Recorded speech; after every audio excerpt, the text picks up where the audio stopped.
सूचना मिल रही है गोलीबारी की घटना का, क्या मामला है सर? मामला ये राजद से रिलेटेड कुछ जो हमारे ही गांव के बहके हुए बिगड़े हुए जिनका आचरण चरित्र सब कुछ बिगड़ा हुआ है। परसों एक घटना हुई थी हमारे यहाँ, सैदपुर के कुछ यादव जी द्वारा हमारे गांव के ही एक रजक परिवार की पीट कर हत्या कर दी गई थी। जैसे ही मुझे सूचना मिला, मैंने एसपी साहब को खबर करवाया, स्वयं डीएसपी बख्तियारपुर सिंह साहब से बात किया, तुरंत थाना में फ़ोन किया और तुरंत कार्रवाई हेतु उनको ये किया।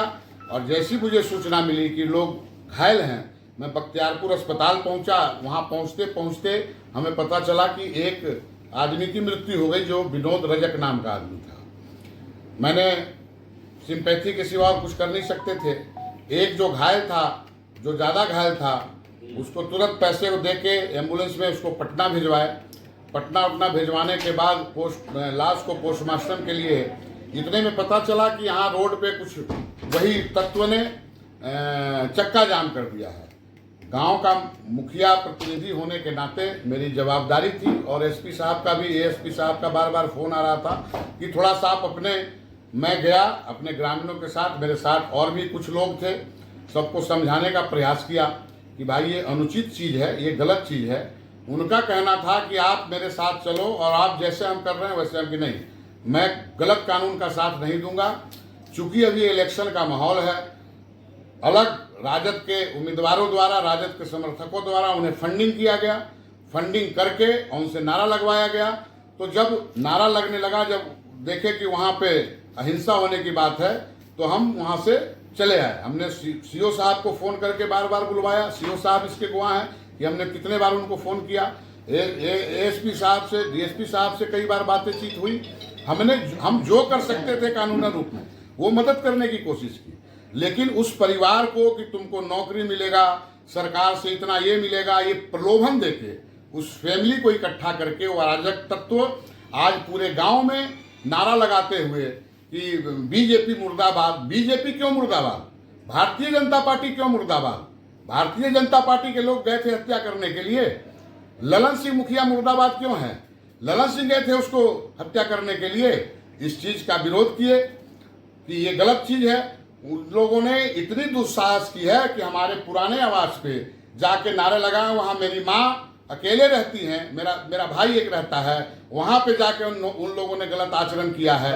उसके बाद वहां से आकर और हमारा इस जो नया आवास जहां हम अभी रह रहे हैं, इस आवास के सामने सैकड़ों लोग की संख्या लेके और प्रदर्शन किए। जब उनको हम निकल के मना करने की कोशिश किए तो पथराव करने लगे और उसी में से, भीड़ में से 2 गोली चला। जो एक गोली हमारे कान के बगल से होते हुए निकल गई और एक गोली कहां से गया जो हमको पता नहीं है। वो फायरिंग करता हुआ लड़का दौड़ते हुए आगे निकल गया और निकलने के बाद इतने में हमने थाना को फ़ोन किया। थाना तुरंत कहीं आसपास में ही था, त्वरित थाना पहुंचा। वहां पे कुछ मीडिया के लोग योगी जी का कवरेज करके लौट रहे थे, उन लोग भी कुछ आ गए। धीरज चौहान जी थे, खुराना जी थे, उन लोगों ने भी उस दृश्य को देखा और जब पुलिस आई तो पुलिस पे भी पथराव करने लगे। हमें जान से मारने की धमकी कि गांव में निकलो, जान से मार देंगे, अब तुमको जीवित नहीं छोड़ेंगे, ये नहीं करेंगे, वापस लौटो, राजनीति मत करो, बीजेपी की बात मत करो, इस टाइप की भर्सन बोलते हुए। और वो फिर पुलिस के आने के बाद किसी तरह जो है वो यहाँ से लोग भागे। इस मामले में जो है आपके, जो आप भी बीजेपी के हैं बाढ़ जिला से, क्या बीजेपी के जो बड़े लीडर है वो क्या कुछ इसमें कर रहे हैं? हाँ, अभी तक कुछ लोगों का फ़ोन आया है जिनको पता चल रहा है। हमने अपने लेवल से किसी को फ़ोन नहीं किया है अभी, क्योंकि मामला इतना संगीन हो गया था। और अभी भी ऐसा है कि रात में कुछ भी हो सकता है, माने आने वाले समय में भी कुछ भी हो सकता है। तो इसकी संपूर्ण जवाबदारी उस भीड़ की होगी, वो जो भीड़ में तत्व शामिल था उसकी होगी। आपके तरफ से जो है कि इस कार्रवाई पर क्या प्रतिक्रिया? मेरे तरफ से पुलिस को एफआईआर किया जा रहा है, नामजद एफआईआर किया, जिसे मैं पहचानता हूं और जिसको नहीं पहचान पाया उस भीड़ में, और उसका वीडियो फुटेज भी है, जो बगल में कैमरा, हमारे घर में भी कैमरा है, लेकिन संयोग से 2 दिन से खराब पड़ा है, वो बनने के लिए गया हुआ है, लेकिन अभी वो लग नहीं पाया था। लेकिन हमारे बगल के घर में कैमरा है, उसमें टोटल फुटेज है, बहुत सारे वीडियो बने हुए हैं, बहुत सारा वीडियो बनाया गया है, वो भी कई आधार हैं। सुरक्षा को लेकर क्या कुछ कहेंगे? सुरक्षा तो देखिए, ये तो राज्य सरकार की जवाबदारी बनती है कि अगर ऐसे कोई मामले होते हैं और जनप्रतिनिधि पे ऐसा कोई हमला होता है तो राज्य सरकार इसको संज्ञान में लेती है और राज्य सरकार उसको सुरक्षा मुहैया कराती है। हम अब देखते हैं कि सुशासन की सरकार में हम पार्टी के लिए जो मर रहे हैं, पार्टी के लिए जो कर रहे हैं, उसका क्या परिणाम और क्या रिजल्ट मिलता है। क्या नाम हुआ सर? ललन सिंह, राजेश कुमार सिंह उर्फ ललन सिंह।